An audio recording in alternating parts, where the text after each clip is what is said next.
નમસ્તે બાળમિત્રો, આજે આપણે ધોરણ 4 વિષય ગણિત પ્રકરણ 5 દુનિયા જોવાનો રસ્તો તો આ વિશે આપણે જાણીએ। વિદ્યાર્થી મિત્રો, આપણી આજુબાજુ આપણને ઘણી બધી વસ્તુઓ જોવા મળે છે। વસ્તુ એક જ હોય છતાં બધાને તેનો આકાર અલગ અલગ દેખાય છે। કેમ? આપણે ધોરણ 3ની અંદર પણ આ જ પ્રકરણ વિશે શીખી ગયા, ક્યાંથી જોવું। તો વિદ્યાર્થી મિત્રો, આજે આપણે આ વિશે જાણીએ, દુનિયા જોવાનો રસ્તો। કોઈ પણ વસ્તુઓને આપણે ઉપરથી જોતા અથવા અલગ બાજુથી જોતા તે જુદી અથવા નાની દેખાય છે। એટલે વસ્તુ એક જ હોય પણ આપણે તેને અલગ અલગ જગ્યાએથી જોવાથી તેનો આકાર આપણને અલગ અલગ રીતે જોવા મળે છે। અહીંયા આપણે જોઈશું ચોપડીમાં પાના નંબર 52 થી 55 સુધી। ગપ્પુની હવાઈ સફર। અહીં એક ચિત્ર છે। શાનું ચિત્ર છે? પંખાનું। આ પંખો આપણે ક્યાંથી જોવાથી તેનો આકાર આવો દેખાય છે? તો આ પંખાને આપણે ક્યાંથી જોઈશું તો આકાર આપણે આવો જોઈ શકીશું?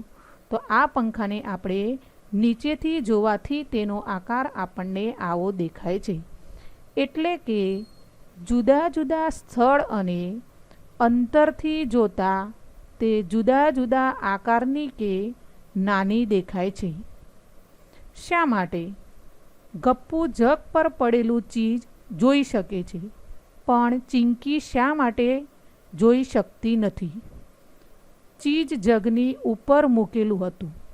ગપ્પુ ફુગ્ગા સાથે છત ઉપર લટકેલો હતો, તેથી તે ઉપરથી જગ ઉપર પડેલા ચીજને જોઈ શકતો હતો, જ્યારે ચીંકી નીચે ભોંય તળિયે ફરી રહી હતી, તેથી તે જગ ઉપરનું પડેલું ચીજ જોઈ શકી નહીં। એટલે ખ્યાલ આવે ને કે આપણે વસ્તુ એક જ જગ્યાએ છે પણ એનો જોવાનો અલગ અલગ આપણે જોઈએ તો એનો આકાર આપણને અલગ અલગ દેખાય છે। બીજું જોઈએ આપણે કે ગપ્પુએ વિચાર્યું, જ્યારે હું મારા ઘર ફરતે દોડું છું ત્યારે તે ખૂબ મોટું લાગે છે, પણ અહીંથી ખૂબ નાનું આવું કેમ? તો દૂરના અંતરથી જોતા વસ્તુઓ નાની દેખાય છે, જ્યારે ગપ્પુ ઘરને ઊંચે હવામાંથી જોઈ રહ્યો હતો, તેથી તેને ઘર નાનું દેખાતું હતું। હવે આપણે જોઈએ કે કેટલીક વાર આપણે કોઈક ઊંચાઈ ઉપર ગયા હોઈએ અને ત્યાંથી જ આપણે એ વસ્તુ નીચે નજર કરીએ છીએ તો આપણને વસ્તુ કેવી દેખાય છે? નાની દેખાય છે, બરાબર? અને એ જ વસ્તુ આપણે પ્રત્યક્ષ સામેથી આપણી સામે જોઈએ તો એ વસ્તુ આપણને કેવી દેખાય છે? મોટી દેખાય છે। આવી જ રીતે આપણે વર્ગખંડ ઉપરથી કેવો દેખાય તેની કલ્પના કરીએ કે તેની પાટલી, બ્લેકબોર્ડ, બારણા, બારીઓ વગેરેનો આપણે ઉપરથી, બાજુથી, સામેથી જોતા તેનો આકાર અલગ અલગ દેખાય છે।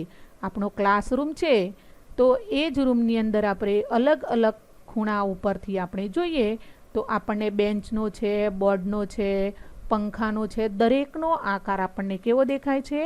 અલગ અલગ દેખાય છે। હવે જોઈએ, તમે નીચેનું ચિત્ર જુઓ।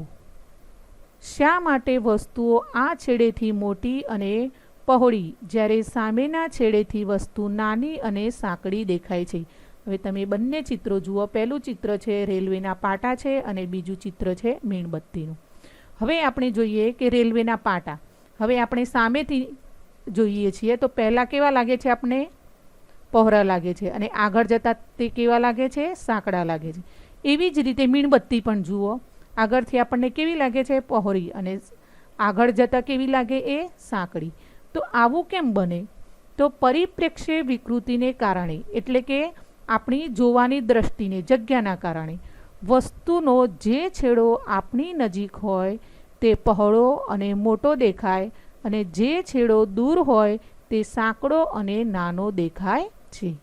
હવે આપણે આગળ જોઈશું કે પાના નંબર 55 અને 56 એ પણ ચિત્ર ઉપરથી આપણે જોઈએ કે એક જ સ્થિતિના બે દેખાવ દેખાવ છે, બરોબર. આ ચિત્ર કેવું છે? બંને એક જ સ્થિતિનું છે, યોગાનું ચિત્ર છે, બરોબર. હવે એક ચિત્ર છે છતાં પણ આપણને કેમ અલગ અલગ દેખાય છે? તો બંને ચિત્રો આપણે અલગ અલગ જગ્યાએથી જોવામાં આવ્યા છે, તેથી બંનેનો આકાર આપણને કેવો દેખાય છે? અલગ અલગ દેખાય છે, બરોબર. પહેલું ચિત્ર છે એ આપણે ઉપરથી જોવામાં આવે છે અને બાજુનું ચિત્ર છે એ આપણે ક્યાં જોઈએ છીએ? સામેથી જોઈએ છીએ, બરોબર. એટલે બંનેનો આપણને દેખાવ કેવો લાગે છે? અલગ અલગ લાગે છે. આ બંને ચિત્રો એક જ સ્થિતિના છે છતાં પણ તે આપણને અલગ દેખાય છે, કેમ કે બંને જુદી જુદી જગ્યાએથી જોવામાં આવેલા છે માટે. ચિત્ર નંબર 3. અહીં બૂટનો બાજુનો દેખાવ અને ઉપરનો દેખાવ તેમજ સામેનો દેખાવ ત્રણેય આપણને અલગ અલગ આકારમાં જોવા મળે છે. બૂટ એક જ છે, તમે જુઓ અહીંયા, અને એના 3 ચિત્રો આપેલા છે, બરોબર. પહેલાં બાજુનો દેખાવ, તો આપણે એ બૂટનો અહીંયા તમે જુઓ પહેલું ચિત્ર, તો એ આપણે ક્યાંથી જોઈએ છીએ? બાજુથી, બરોબર. બીજું ચિત્ર છે સામેનો દેખાવ, તો આપણે બૂટને સામેથી જોઈએ તો તેનો આકાર આપણને આ રીતનો જોવા મળશે. હવે નીચે જોઈએ આપણે કે એ જ બૂટને આપણે ઉપરથી જોઈએ છીએ તો તેનો આકાર કેવો દેખાય છે? ચિત્રમાં તમે જોઈ શકો છો.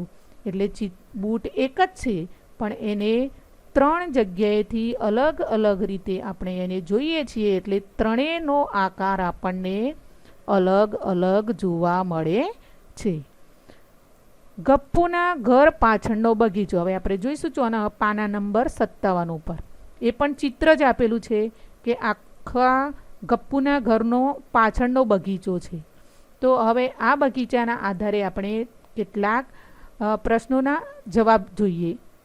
હવે જોઈએ, અહીંયા આખો એનો બગીચો છે, બરોબર. હવે જોઈએ, મીઠાની દુકાનથી નજીકના દરવાજા પર નિશાની કરો, બરોબર. તો એમાં કયું આવશે? દરવાજા એ ઉપર નિશાની કરો. આ બગીચો છે તો એનો દરવાજો કયો નંબર આવે? એ ઉપર આવે, બરોબર. એ ઉપર. મીઠાઈની દુકાન છે એની નજીક, તો કયો આવશે? એ આવશે, બરોબર. હવે બીજો આપણે સવાલ જોઈશું કે ગપ્પુના ઘરની નજીકનો દરવાજો કયો છે? તો એ કયો દરવાજો આવે? સી આવે, બરોબર. સી દરવાજો, જે પાછળની બાજુ છે, એની પાછળની બાજુ, બરાબર. એટલે સી આવે. ત્રીજો સવાલ જોઈએ આપણે. જો તમે બી દરવાજેથી પ્રવેશો તો લીલો બાંકડો તમારી કઈ તરફ હશે? તો કઈ તરફ હશે? ડાબી બાજુ. જ્યારે જો અહીંયા ડાબી બાજુ છે બી દરવાજો, બરાબર. હા.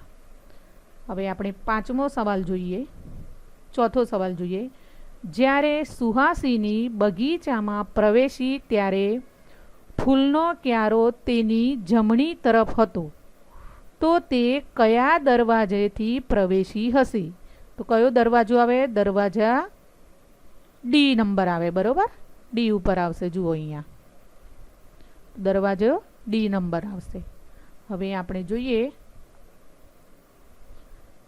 તો આવી જ રીતે ઇસ્માઇલના ઘરનું ચિત્ર તમને ચોપડીમાં આપેલું છે, જે તમે ઉપર મુજબ ચિત્રો જોઈ અને તમારી જાતે તમે એના જવાબ શોધી શકો છો.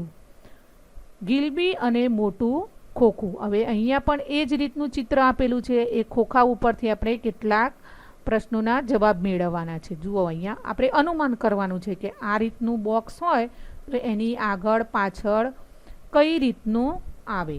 હવે જોઈએ, પહેલો સવાલ છે. તમે અનુમાન કરી શકો કે ખોખા જેવી વસ્તુ કઈ હતી?